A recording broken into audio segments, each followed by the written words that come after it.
अरमान भाई पूसा रोड गोपालपुर चौक, पूसा रोड गोपालपुर चौक, उम्मीरा मोर रसद, उम्मीरा मोर रसद।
अरमान भाई पूसा रोड गोपालपुर चौक, पूसा रोड गोपालपुर चौक, उम्मीरा मोर रसद, उम्मीरा मोर रसद।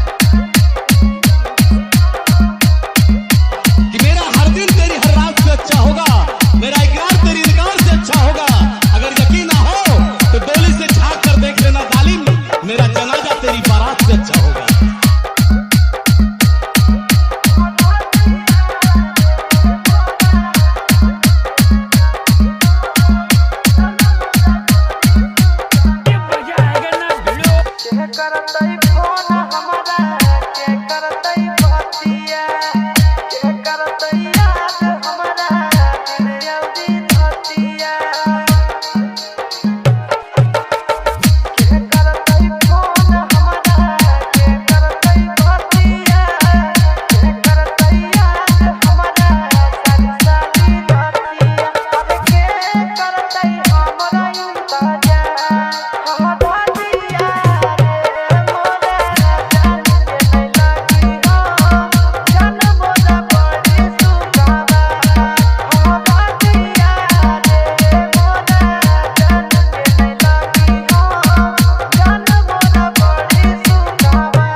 अरमान भाई पूसा रोड गोपालपुर चौक, पूसा रोड गोपालपुर चौक, पूसा रोड गोपालपुर चौक, उम्मीरा मोर रसद।